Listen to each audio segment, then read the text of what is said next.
Hello students, I welcome you all to this beloved channel Beloved Academy. हम पढ़ रहे हैं क्लास 12 साइकोलॉजी का चैप्टर 2, जिस पे आज हमारा टॉपिक है पोस्ट फ्रूडियन अप्रोचेस। तो अगर आपको पता होगा, हमारा एक टॉपिक चल रहा है major approaches to the study of personality, जहाँ पर हमने टाइप अप्रोच पढ़ा, ट्रेट अप्रोच पढ़ा, फिर हमने 5 फैक्टर थ्योरी ऑफ पर्सनालिटी पढ़ा, और उसके बाद हमारा नेक्स्ट एक और अप्रोच था जिसका नाम था साइकोडायनामिक अप्रोच। तो साइकोडायनामिक अप्रोच में पार्ट 1 में हमने फ्रूड वाला जितना भी पार्ट था वो पढ़ लिया, वो कवर कर लिया, जहाँ पे हमने एड, ईगो, सुपर ईगो यानी कॉन्शियसनेस, अनकॉन्शियसनेस, प्री कॉन्शियसनेस क्या है वो देखा।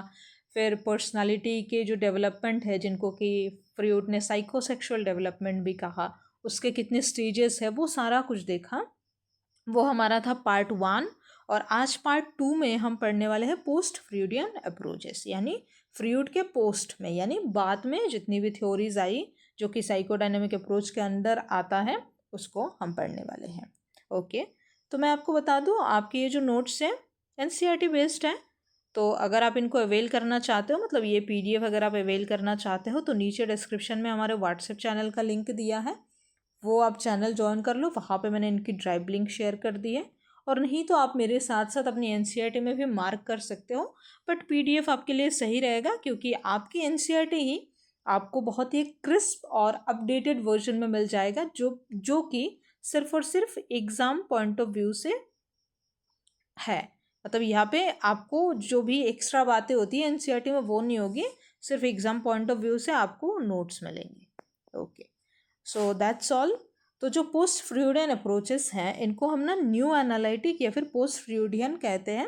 मतलब हम इनको न्यू एनालिटिक भी कहते हैं, न्यू नहीं, neo analytic. Okay, new analytic भी कहते हैं। और मेजर डिफरेंस जो है फ्रूडियन अप्रोचेस से और पोस्ट फ्रूडियन अप्रोचेस में, वो ये है कि फ्रूड जो है वो किस पर ज़्यादा ध्यान देते हैं। फ्रूड ध्यान देते हैं सेक्स और एग्रेशन को ज़्यादा प्रायोरिटी दिया है, और उनके हिसाब से हमारे अनकॉन्शियस पार्ट में हमारे सिर्फ और सिर्फ सेक्सुअल आर्जेस ही होते हैं, या फिर सेक्सुअल आर्जेस से ही हमारे अंदर वो एक एग्रेशन आता है, और उसी के बेसिस से पूरी पर्सनालिटी फॉर्म होती है। ये एक बात। और दूसरी बात है, जो फ्रूड है उन्होंने ज़्यादा ध्यान मेल पर ही दिया है, यानी उनकी जो भी थ्योरीज है वो ज़्यादातर मेल के ऊपर ही बेस्ड है। उन्होंने स्पेसिफिकली फीमेल के ऊपर उतना ध्यान नहीं दिया। लेकिन पोस्ट फ्रूडियन थ्योरीज में एक ऐसा थ्योरी भी आता है कैरन हॉर्ने का, जो कि फीमेल के ऊपर डायरेक्ट बात करती है, तो वो हम देखेंगे। तो ये जो थ्योरीज है ये क्या ध्यान देते हैं, ये ध्यान देते हैं creativity, competence and problem solving abilities को ध्यान में रखते हुए ये थ्योरीज दी गई है, जिनमें सबसे पहला थ्योरी है कार्ल जूंग का। कार्ल जूंग हमारे साइकोलॉजी में एक बहुत ही प्रोमिनेंट नाम है। तो इनका जो थ्योरी है वो किस पर बेस्ड है, इंसान के एम्स और एस्पिरेशन के ऊपर बेस्ड है। और इस थ्योरी को हम जो ये कार्ल जूंग का थ्योरी ऑफ पर्सनालिटी है, उसको हम एनालिटिकल साइकोलॉजी के नाम से भी जानते हैं। यानी एनालिटिकल साइकोलॉजी अपने आप में ही एक अलग सब टॉपिक है साइकोलॉजी का। Okay, so Jung saw human being guided as much by aims and aspiration as by sex and aggression. तो फ्रूड के हिसाब से जितना लोग गाइडेड होते हैं, यानी ट्रिगर्ड होते हैं सेक्स के बातों से या फिर एग्रेशन से, उतना ही लोग ट्रिगर्ड होते हैं या फिर मोटिवेटेड होते हैं अपनी एम्स और एस्पिरेशन को पाने के लिए। The basic assumption of his theory is that personality consists of competing forces and structure within which the individual that must be balanced, rather than between the individual and demands of the society, or between the individual and the reality.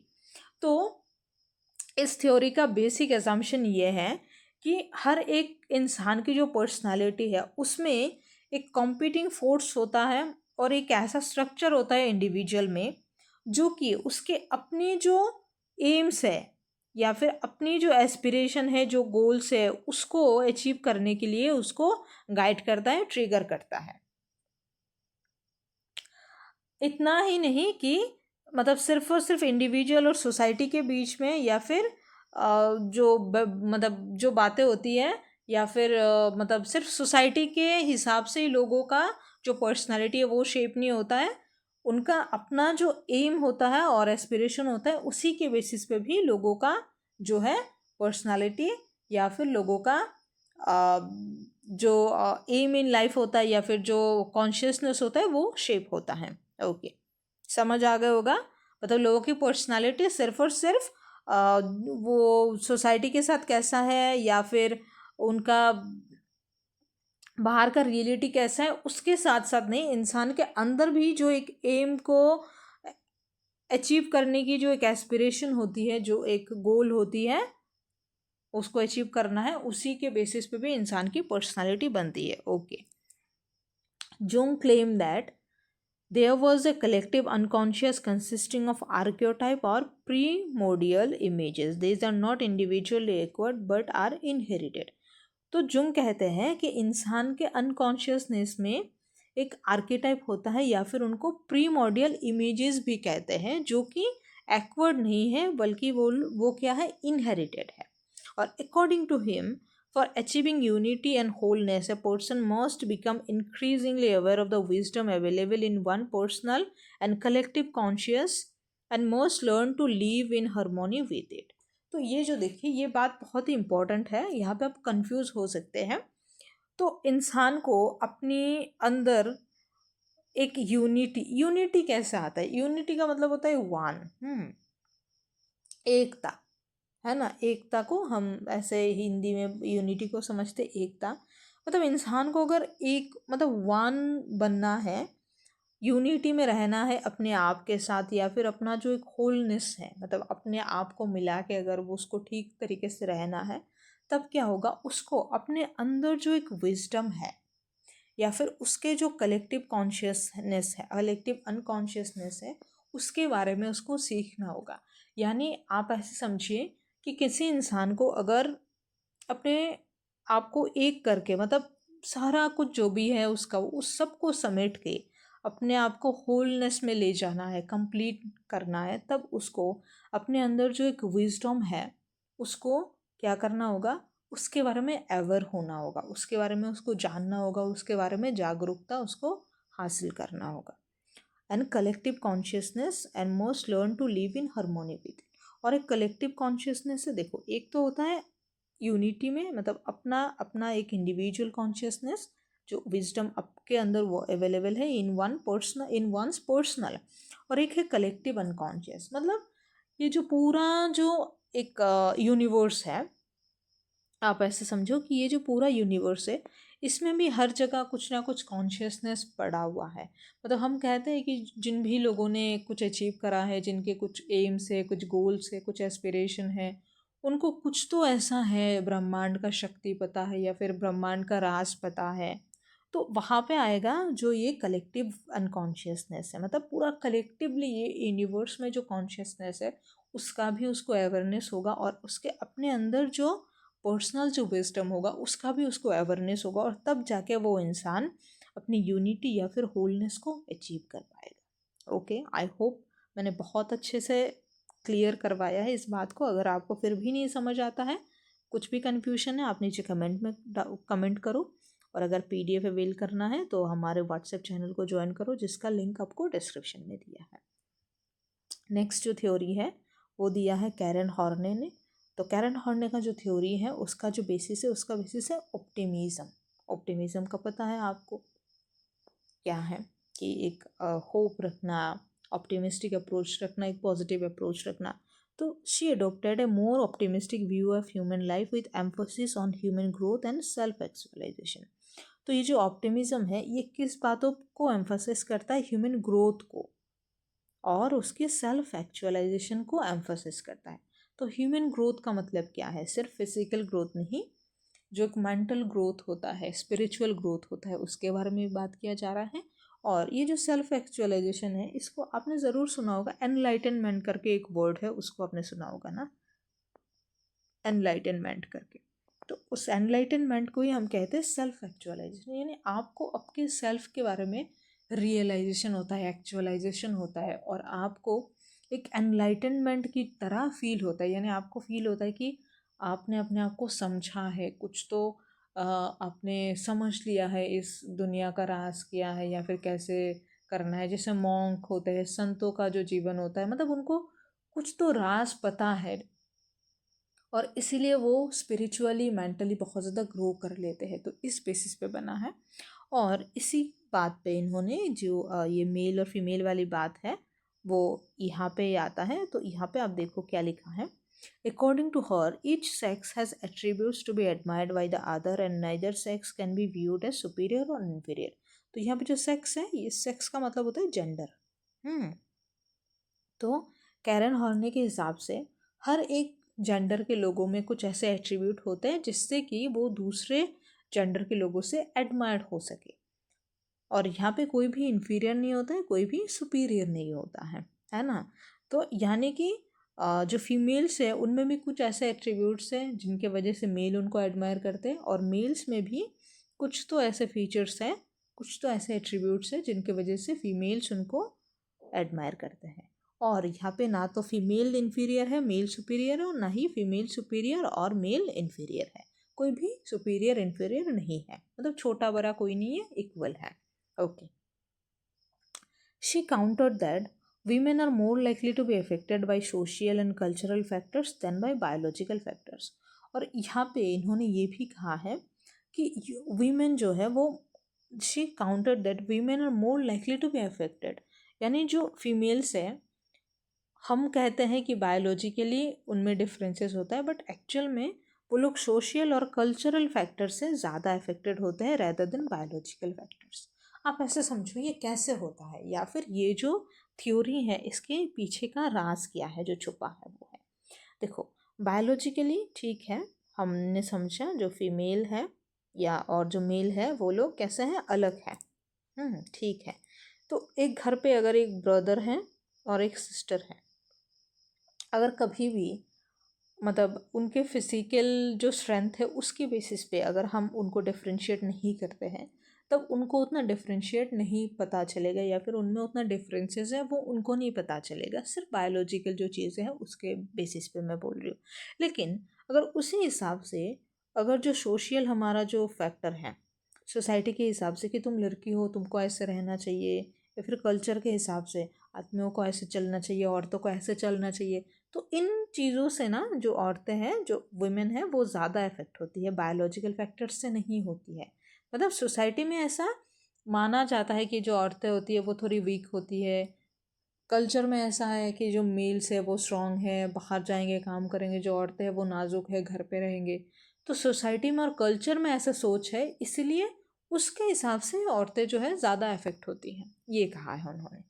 She argued that psychological disorders were caused by disturbed interpersonal relationship during childhood. When parents' behavior towards a child is indifferent, discouraging, and erratic, the child feels insecure and feeling called basic anxiety results. Deep resentment toward parents और basic hostility occur due to this anxiety। तो कहती है कि और जो psychological जितने भी disorders हैं वो बचपन में इंटरपर्सनल रिलेशनशिप की वजह से होता है, कि बच्चों का मतलब बचपन में अपने आप के साथ या फिर लोगों के साथ कैसा रिलेशनशिप था, और पेरेंट्स का कैसा ट्रीटमेंट था, क्या पेरेंट्स ने उसको डिफरेंट तरीके से ट्रीट किया है, इसीलिए वो बच्चा आज इस साइकोलॉजिकल डिसऑर्डर से जूझ रहा है, डिस्करेज करा है, या फिर उस बच्चे को इनसिक्योर फील करा है जिसकी वजह से आज उसको एनजाइटी होता है। इसी ने हम एक टर्म आपने सुना होगा, चाइल्डहुड ट्रॉमा। तो वही है चाइल्डहुड ट्रॉमा। तो ट्रॉमा के बेसिस पे ही तो आपके जो डिसऑर्डर्स होते हैं, साइकोलॉजिकल डिसऑर्डर्स वो होते हैं ना। तो यही सब कहाँ है, मतलब साइकोलॉजिकल डिसऑर्डर होने का एक बहुत बड़ा कारण होता है कि उस किसी भी इंसान का बचपन कैसा था, मतलब बचपन में उसको जिस तरीके की ट्रीटमेंट मिली होगी उसी के हिसाब से वो बाद में जाके वैसा पर्सनालिटी उसका शेप हुआ होगा। और अगर ऐसा ही चलता रहा, डीप रिजेंटमेंट वर्ड पेरेंट्स और basic hostility occur due to this anxiety, और अगर ऐसे अगर पेरेंट्स ने उसको इनसिक्योर फील कराया, डिस्करेज करा है, एरेटिक फील करा है, तो उसी वजह से पेरेंट्स के टूवर्ड्स क्या होगा, एक रिजेंटमेंट, एक खराब लगना ऐसा शुरू होगा उस बच्चे का। नेक्स्ट है एल्फ्रेड एडलर का। एल्फ्रेड एडलर का जो थ्योरी है वो बेस है हमारे लाइफस्टाइल और सोशल इंटरेस्ट के ऊपर। तो यहाँ पे देखिए, जो अल्फ्रेड की जो थ्योरी है उनको हम इंडिविजुअल साइकोलॉजी के नाम से पढ़ते हैं, क्योंकि जो अपना अपना इंटरेस्ट है, जो अपना लाइफस्टाइल है, वो प्योरली अपना पर्सनल है, अपना इंडिविजुअल के ऊपर बेस्ड है। हर एक इंडिविजुअल का अलग अलग होता है सोशल इंटरेस्ट, तो उसके हिसाब से उसको कहा है इंडिविजुअल साइकोलॉजी। तो इनका जो एजम्पशन था वो क्या था? His basic assumption is that human behaviour is purposeful and goal directed. हर एक इंसान का जो बिहेवियर है वो पर्पसफुल होता है, यानी किसी ना किसी पर्पस से किसी का कुछ बिहेवियर होता है, और वो गोल डायरेक्टेड होता है, यानी उसका जो गोल होता है उसी की डायरेक्शन में उसका वो बिहेवियर होता है। सिंपल सी बात है, बहुत अच्छी बात है। Then each one of us has the capacity to choose and create our personal goals are the source of our motivation. तो हम सब में वो कैपेसिटी होती है कि हम अपना जो भी इंटरेस्ट है, जो भी लाइफस्टाइल है, उसको चूज़ कर सकते हैं और उसको अपने हिसाब से बना सकते हैं। तो आपके पास वो शक्ति है अपनी तकदीर लिखने की, ऐसे नहीं कहते? वही बात है कि आप अपना भविष्य बना सकते हो, बिगाड़ सकते हो, जो भी है आपके हाथ में है। तो यही बात इन्होंने कहा है थोड़ी साइकोलॉजिकल भाषा में। और हमारे जो पर्सनल गोल्स है वही हमारे क्या होते हैं? मोटिवेशन होते हैं, सोर्स ऑफ मोटिवेशन वही होते हैं, हमारे जो गोल्स है वही है। आपका मानो अगर आपका गोल है 70 आउट ऑफ 70 स्कोर करना, तो ये आपका मोटिवेशन रहेगा, और इसी के बेसिस पे आपका जो बिहेवियर होगा वो होगा अच्छे से पढ़ना, यानी आपका गोल डायरेक्टेड बिहेवियर होगा। तो आपके एक पर्पस है कि आपको 70 आउट ऑफ 70 स्कोर करना है, और आपका पर्पस है जो है वो आपके गोल डायरेक्टेड है। आपका बिहेवियर जो है अच्छे से पढ़ना, वो आपका गोल डायरेक्टेड है। तो आप समझ गए, ऐसे ही होगा। The goal that provide us with security and help us in overcoming the feelings of inadequacy are important in our personality development. तो जो गोल जिससे कि हमें सिक्योरिटी मिलता है, सिक्योरिटी नहीं सिक्योरिटी मिलता है, हम सेफ महसूस करते हैं, और हमारी इनएडिक्वेसी वाली फीलिंग को हटा देते हैं। यानी इनएडिक्वेसी वाली फीलिंग मतलब आप थोड़ी बहुत मतलब आपको लगता है कि आप लेस इम्पोर्टेंट नहीं हो, आपका इम्पोर्टेंस है, आप अपना अच्छा कर सकते हो, लाइफ में कर रहे हो, ऐसी मतलब पॉजिटिव जो भी चीज़ें हैं उसको अगर ला रहा है आप में, मतलब जो नेगेटिव चीज़ें हैं, इनएडिक्वेसी जो है उसको ओवरकम कर रहे हो आप, तो ये चीज़ क्या होती है? आपकी पर्सनालिटी डेवलपमेंट के लिए बहुत ज़्यादा इम्पॉर्टेंट है आपके गोल, क्योंकि आपके गोल के थ्रू ही आप सिक्योर महसूस करते हो, आपको सिक्योरिटी महसूस होती है, और साथ साथ जो इनएडिक्वेसी वाली फीलिंग है उसको आप ओवरकम कर सकते हो। ओके, और अभी फिर और एडलर्ट्स अब क्या कहते हैं? इन एडलर्ट्स view every individual suffers from the feeling of inadequacy and guilt, that is inferiority complex which arise from childhood। तो हर एक में गिल्ट होती है, इनएडिक्वेसी वाली फीलिंग होती है, जैसे लोग इन्फीरियरिटी कॉम्प्लेक्स से जूझते हैं, क्योंकि वो चीज़ें कहाँ से आती है? बचपन से आती है। वही मैंने ऊपर हमने देखा ना कि अगर आपको इनसिक्योर फील कराया गया है तो आप इन्फीरियर फील करोगे, है ना? जैसे कि मानो किसी का डार्क स्किन है या फिर ब्राउन स्किन है। जैसे मैं अगर अपनी ही बात करूँ तो मुझे बचपन से ऐसे ब्राउन स्किन ऐसे है था, मतलब ब्राउन नहीं कहेंगे, डार्क ही कहेंगे, ऐसे ही है। तो मेरा ऐसा स्किन टोन है, तो उस वजह से बहुत लोग हैं जिन्होंने मुझे इनसिक्योर फील कराया है। तो इसीलिए बहुत बार ऐसा हुआ है, या फिर शायद अभी भी कभी कभी ऐसा हो जाता है कि बहुत ज़्यादा ऐसे गोरे चिट्टे लोग होते हैं, बहुत सुंदर लोग होते हैं, तो उनके बीच में कभी कभी मुझे इनसिक्योर फील करती हूँ मैं इन्फीरियरिटी कॉम्प्लेक्स मेरे अंदर आ जाता है कि ये लोग कितने गोरे चिट्टे हैं, कितने सुंदर हैं, मेरी तो ऐसे स्किन कितनी है, गोरी भी नहीं हूँ मैं ऐसे। तो ऐसे पहले बहुत होता था, धीरे धीरे मैं उसे ओवरकम मैंने कर लिया, लेकिन अभी मैं कभी कभार वो चीज़ हो जाता है। तो ये कहाँ से आता है? ये बचपन से आता है। अगर बचपन में मुझे लोगों ने ऐसा नहीं कहा होता कि तुम गोरी नहीं हो, तुम सांवली हो, और सांवली होना मतलब अगर उसको निगेटिव चीज़ों के साथ, गलत चीज़ों के साथ एसोसिएट नहीं किया होता, तो मेरे अंदर ये इन्फीरियरिटी कॉम्प्लेक्स नहीं आता, और मैं जो गोरे चिट्टे लोग हैं, जो सुंदर लोग हैं, उनके सामने मैं इन्फीरियर फील नहीं करती। शायद ऐसा नहीं होता, लेकिन क्योंकि बचपन में ऐसा मेरे साथ किया गया है, इसलिए मुझे अभी ऐसा होता है, मतलब होता है, मतलब होता था। धीरे धीरे उस चीज़ से मैंने ओवरकम कर लिया है, क्योंकि अब खुद की दिमाग में लगाने लगी हूँ ना, तो चीज़ें ठीक हो गई है। So overcoming this complex is essential for optimum personality development. तो इन चीज़ों को ओवरकम करना, ऐसे कॉम्प्लेक्सिटीज़ को ओवरकम करना बहुत ज़रूरी होता है अपनी पर्सनैलिटी को डेवलपमेंट करने के लिए। तो जैसे जैसे मेरी पर्सनैलिटी डेवलप हो रही है, वैसे वैसे मैं इन चीज़ों को ओवरकम कर रही हूँ। Okay, so that's it. Next हमारा है एरिच फ्रॉम का, और फिर हमारा है एरिक एरिक्सन का, और फिर हमारे हैं ये जो साइकोडायनेमिक अप्रोच हम पढ़ रहे हैं इसके कुछ मेजर क्रिटिसिज्म्स हैं उनको हम पढ़ेंगे। ओके, तो नेक्स्ट हमारा है एरिच फ्रॉम का, जो कि है ह्यूमन कंसर्न के ऊपर। तो मैं इसके पहले थोड़ा सा पानी पी लेती हूँ। तो एरिच फ्रॉम का जो ये थ्योरी है ये किस पर बेस्ड है? ह्यूमन कंसर्न के ऊपर बेस्ड है। और ये ह्यूमन कंसर्न का जो मेन कंसर्न है वो रिलेशनशिप विद अदर है, मतलब दूसरों के साथ कैसा रिश्ता है उसके ऊपर जो कंसर्न है इसके ऊपर बेस्ड है। So Fromm viewed human beings as basically social beings who could be understood in terms of their relationship with others. तो हम लोगों को उनके सबसे पहले हमने देखा कि एम से समझ सकते हैं, एस्पिरेशन से। फिर हमने देखा कि सोसाइटी या फिर कल्चर में जैसा कुछ चल रहा है उसके बेसिस पे समझ सकते हैं। अब हम देख रहे हैं कि हम लोगों को ना उनके लोगों के साथ, दूसरे लोगों के साथ रिलेशनशिप कैसा है उससे भी समझ सकते हैं कैसे। He argued that psychological qualities such as growth and realisation of potential result from a desire of freedom striving for justice and truth. तो आप में ग्रोथ तब आता है या फिर आपको जो रियलाइजेशन, जो हमने बात करी थी ना सेल्फ एक्चुअलाइजेशन, वो सेल्फ एक्चुअलाइजेशन की बात तब आती है जब आप में एक फ्रीडम के लिए डिज़ायर हो, आप फ्रीडम पाना चाहते हो, आप इंडिपेंडेंट होना चाहते हो, उसकी एक डिज़ायर हो, और आप जस्टिस पाना चाहते हो, सच का सामना करना चाहते हो। ये सारे मतलब जस्टिस या सच का सामना जब हम स्पिरिचुअल ग्रोथ या मेंटल ग्रोथ की बात करते हैं तब आती हैं।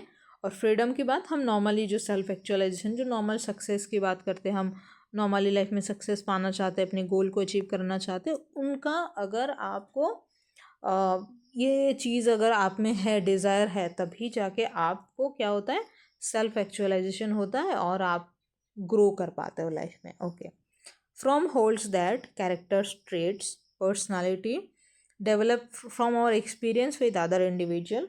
और फ्रॉम ये भी कहते हैं कि हमारी जो पर्सनालिटी है वो डेवलप होती है हमारे लोगों के साथ कैसे एक्सपीरियंस रहा है उसके हिसाब से भी। While culture is shaped by the mode of existence of a given society, people dominant character traits in a given society work as forces in shaping the social process and the culture itself. तो यहाँ पे ये बहुत important बात कहा है कि जैसे हमने कहा ना कि लोगों से उनका कैसा रिश्ता है, इससे भी हम लोगों को समझ सकते हैं। तो यहाँ पे आप देखो बहुत इम्पोर्टेंट बात कही है कि हाँ, ये बात ठीक है कि कल्चर से ही सोसाइटी शेप लेती है, मोड़ लेती है, लेकिन कल्चर में भी जो लोगों का डोमिनेंट ट्रेट होता है ना, डोमिनेंट कैरेक्टर होता है, उसी से ही सोसाइटी का शेप होता है और उसी सोशल प्रोसेस में अपना कल्चर पूरा चलता है ना। तो यहाँ पे आप देखो कि कल्चर से लोग, बहुत इंपॉर्टेंट बात है कि कल्चर से लोगों का शेप होता है, लोग जैसे चलना चाहते हैं वैसे चलते हैं, लेकिन फिर भी लोगों में जो डोमिनेंट कैरेक्टर होता है उसी से सोसाइटी काम करती है और उसी सोशल प्रोसेस में कल्चर पूरा चलता है। अब इस बात को कैसे समझे, जैसे कोई एक कल्चर है, मानो जहाँ पे नॉर्मल सा एक एग्जांपल दे। देखो नॉर्मली कल्चर ऐसा है कि सब मिलजुल के रह रहा है, ठीक है, आराम से रह रहा है, लेकिन वहाँ पे अगर कोई कल्चर है जैसे फीमेल्स को बहुत ऊंचा दर्जा दिया जाता है, बहुत अच्छे से ट्रीट किया जाता है, पूरा देवी के रूप में माना जाता है, अगर कोई ऐसा कल्चर है और ये लोगों में डोमिनेंट कैरेक्टर है कि हर घर में हर एक जो फीमेल है उन सबको क्या कहते हैं, बहुत ऊंचा दर्जा दिया जाता है, बहुत रिस्पेक्ट किया जाता है। तो ये कैरेक्टर क्या हुआ, ये एक डोमिनेंट कैरेक्टर हो गया ना लोगों में, हर लोगों में डोमिनेंट कैरेक्टर हो गया। जो भाई है वो बहन को इज्जत बहुत ज़्यादा करता है, मम्मी को बहुत ज़्यादा करता है। तो ये क्या हुआ, ये सोसाइटी का एक प्रोसेस बन जाएगा और उसी के बेसिस पे कल्चर ऐसा बन जाएगा कि इस कल्चर में औरतों का बहुत ज़्यादा रिस्पेक्ट किया जाता है, पूरा देवी के रूप में ऐसे देखा जाता है ना। और इसके उल्टा भी हो सकता है, जैसे कोई कल्चर है बहुत लोग सब अच्छे हैं लेकिन कोई भी फीमेल्स का रिस्पेक्ट नहीं करता, उतना लोग फीमेल्स को उतना भाव नहीं देते, उतना रिस्पेक्ट नहीं करते। तो ये सोसाइटी का प्रोसेस बन जाएगा क्योंकि ये लोगों में डोमिनेंट कैरेक्टर बन जाएगा और इसी से कल्चर ऐसा बन जाएगा, है ना। तो आपको अभी समझ आ गया होगा डोमिनेंट कैरेक्टर ये कैसा है और रिसेसिव वाला जो चीज़ है वही है। सॉरी, रिसेसिव आप तो बायोलॉजी में कहते हो, यहाँ पे आप कहोगे सबमिसिव, ऐसे में सबमिसिव कहते हैं, लेकिन अगर रिसेसिव कहना हो तब हम बायोलॉजी की बात करते हैं। Okay, So his work recognizes the value of positive qualities such as standardness and love in personality development. तो इस काम से या फिर ये जो काम है, फ्रॉम के जो काम है, इनसे पता चलता है कि पॉजिटिव क्वालिटीज़ का वैल्यू कितना है। क्योंकि हमने देखा जहाँ पे रिस्पेक्ट होगी डोमिनेंट कैरेक्टर, वहाँ पे सोसाइटी का प्रोसेस ही बन जाएगा कि वो पॉजिटिव कैरेक्टर ही सोसाइटी का, पॉजिटिव क्वालिटी ही सोसाइटी का प्रोसेस बन जाएगा, सोशल प्रोसेस, और उसी से कल्चर भी बनेगा। तो इसीलिए इस थ्योरी से पता चलता है कि पॉजिटिव क्वालिटी का होना कितना वैल्यूएबल है। और जैसे कि पॉजिटिव कैरेक्टरिस्टिक जैसे टेंडरनेस, लव, उनका पर्सनालिटी डेवलपमेंट होने में कितना इम्पोर्टेंस है वो भी पता चलता है। ओके, नेक्स्ट हमारा है, कहाँ गया, एरिक एरिक्सन का, और ये हमारा लास्ट थ्योरी है।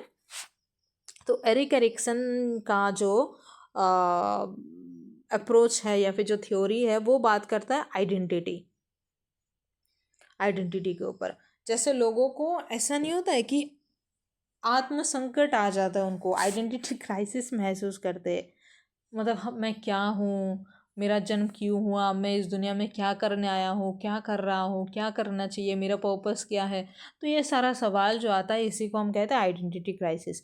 तो आपकी जो आइडेंटिटी क्या है उसको लेके आप क्राइसिस में पड़ जाते हो कि क्या है भाई साहब, क्यों है, क्या करना है, कैसे करना है, चीज़ें बहुत सारी बातें। और ये ज़्यादातर कहाँ होती है, एडोलिसेंट में ज़्यादातर होती है। मतलब एक वक्त ऐसा आता है जब आप पूरे खोज से जाते हो, क्लूलेस हो जाते हो, लॉस्ट फील करते हो, आपको लगता है कुछ सही नहीं हो रहा है, क्या करना चाहिए, ऐसी बातें जो भी है उसी को हम कहते हैं आइडेंटिटी क्राइसिस। तो development is views as lifelong process and ego identity is granted as central place in the process.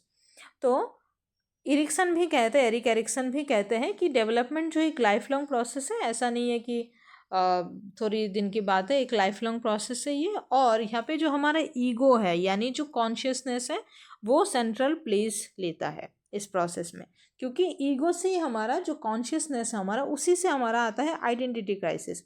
इस concept of identity crisis among adolescent was the central attraction which argues that, ये जो identity crisis ये कहता क्या है, that young people must generate for themselves a central perspective and a direction that can give them a meaningful sense of unity and purpose। तो young people में एक ऐसा डायरेक्शन होना चाहिए, एक ऐसा सेंट्रल पर्सपेक्टिव होना चाहिए जिससे कि उनको क्या हो, उनको एक पर्पस मिले और उस पर्पस के टूवर्ड्स वो लोग अपने आप में यूनिटी बना के चल सकें। यानी एक पर्पस होना चाहिए और उस पर्पस के टूवर्ड्स हर एक एडोलिसेंट का जो बच्चा है उसको काम करना चाहिए और उसी डायरेक्शन में उसको जाना चाहिए। तो यही बात है, यहाँ पे हमारा साइकोडायनामिक अप्रोच का जितनी भी थ्योरीज है वो कंप्लीट होता है। नेक्स्ट हमारा है कि major criticisms are as follows. जो साइकोडायनामिक अप्रोचेस का यहाँ पे लिखना था, major criticisms of psychodynamic approach, ऐसा करके आप लिख देना। ओके, तो मेजर क्या है, सो ये जो थ्योरीज है मोस्टली केस स्टडी पे बेस्ड है और इनका कोई साइंटिफिक बेसिस नहीं है। जैसे जो भी बात हमने करी है ये सिर्फ और सिर्फ केस स्टडी पे बेस्ड है, इनका कोई साइंटिफिक प्रूफ नहीं है। फिर they use small and atypical individual as samples for advancing generalisation. तो यहाँ पे क्या है, यहाँ पे बहुत ही ज़्यादा छोटे छोटे इंडिविजुअल को या फिर एटाइपिकल मतलब एक जैसे इंडिविजुअल को नहीं लिया जाता है, अलग अलग इंडिविजुअल को लेके अलग अलग थ्योरी दिया गया है। जैसे कुछ बातें हैं जो कल्चर के ऊपर बेस्ड किया गया है, फिर कुछ है जो कि एडोलिसेंट के ऊपर है, तो यही सारी बातें हैं। Then the concepts are not properly defined and it difficult to submit them to the scientific testing. और यहाँ पे कोई भी कॉन्सेप्ट प्रॉपरली डिफाइन नहीं है। जैसे आप देख सकते हो एक ही थ्योरी में दो दो बातें आ रही है, तो यहाँ पे ये जो प्रॉपरली डिफाइन नहीं है, इसलिए इनका कोई साइंटिफिक टेस्ट के लिए देना संभव नहीं है, डिफ़िकल्ट है थोड़ा सा। जैसे आप इधर ही देखो, एक बार तो हम लोगों का रिलेशनशिप के बारे में बात करते, फिर उनका क्या ट्रेट है, क्या एक्सपीरियंस है, उस पर बात करते हैं। फिर इधर भी आप देखो, पहला हम देखते हैं कि गोल ओरिएंटेड होना चाहिए। फिर लोग जो है गिल्ट से सफ़र करते हैं, इन्फीरियरिटी कॉम्प्लेक्स से। तो एक ही थ्योरी में दो दो तीन तीन बातें आ रही हैं, तो इसीलिए क्या कह रहे हैं हम कि ये जो है कॉन्सेप्ट जो है किसी का भी प्रॉपरली डिफाइन नहीं है ना, आपको समझ आ गया होगा। फिर लास्ट है कि फ्रूड भाई साहब जो है वो मेल के ऊपर बेस करके प्रोटोटाइप दे दिया उन्होंने ह्यूमन पर्सनालिटी का, और इन्होंने फीमेल एक्सपीरियंस और पर्सपेक्टिव को ओवरलुक किया है, उनको देखा ही नहीं। देखा ही नहीं। अब सोसाइटी तो सिर्फ और सिर्फ मेल से नहीं बनती है ना। क्या सिर्फ और सिर्फ मेल से सोसाइटी बनती है? नहीं ना, फीमेल को भी होना चाहिए इधर। तो जब फीमेल और मेल दोनों मिलके सोसाइटी बनाता है तो सोसाइटी के लोगों के पर्सनालिटी को पढ़ने के लिए या फिर जानने के लिए हम सिर्फ मेल को थोड़ी पढ़ेंगे, फीमेल्स को भी तो पढ़ना चाहिए ना। इसी से तो कल्चर बनेगा, सब कुछ बनेगा। तो यही बात है। आई होप आपको लेक्चर अच्छा लगा होगा। अगर आप लोग मेरे साथ सोशल मीडिया के थ्रू जुड़ना चाहते हैं तो ये रही मेरी इंस्टा आईडी, प्रियशी सूत्रधर ऐसे लिखा होगा मेरा नाम, और साथ में आपको बिलव्ड एकेडमी तो देखा ही होगा, लिखा होगा, तो आप मुझे आराम से ढूंढ सकते हो। और अगर आपको लेक्चर अच्छा लग रहा है, बुरा लग रहा है, कुछ भी लग रहा है, आप फीडबैक दो यार। आप कमेंट में कुछ लिखो कि अच्छा लग रहा है, बुरा लग रहा है, क्योंकि तभी ना मैं भी अपने आप को इम्प्रूव करने का मौका मिलेगा मुझे, या फिर जो भी चीज़ें हैं, कुछ गलती अगर हो रही है उसको ठीक करने का मौका मिलेगा। तो यही बात है। That's all. अगर आपको इसका पीडीएफ चाहिए तो व्हाट्सएप चैनल ज्वाइन करो, जिसका लिंक है डिस्क्रिप्शन में। आप आराम से वहाँ से इसका पीडीएफ डाउनलोड कर सकते हो। तो यही बात है, मोटा मोटा यही बात है। और मैं चाहूँगी कि आप लोग फीडबैक दो, ज़रूर से ज़रूर फीडबैक दो। कमेंट में लिखो कि अच्छा पढ़ा रही है मैम, आप बुरा कर रही है, अच्छा कर रही है, ये सही है, ये गलत है, या फिर आपको ऐसे करना चाहिए, या फिर आप जो कर रहे हो ठीक कर रहे हो, आपको इसके साथ और भी, हमें ये भी चाहिए। कम से कम ये तो बोलो कि हमें और ये चाहिए, ये भी ला दो, क्वेश्चन करा दो, एमसीक्यू करा दो, कुछ भी जो भी चाहिए आप बताओ मुझे, तब ना मैं नया चीज़ लेके आ पाऊँगी। और चैनल तो बहुत अच्छे से ग्रो कर रहा है, मैं बहुत ग्लैड हूँ। मैं चाहूँगी आप लोग सोशल मीडिया के थ्रू भी मुझसे जुड़ें, और आगे बढ़ेगा चैनल तो मैं फेस कैम वीडियो भी करने का सोच रही हूँ।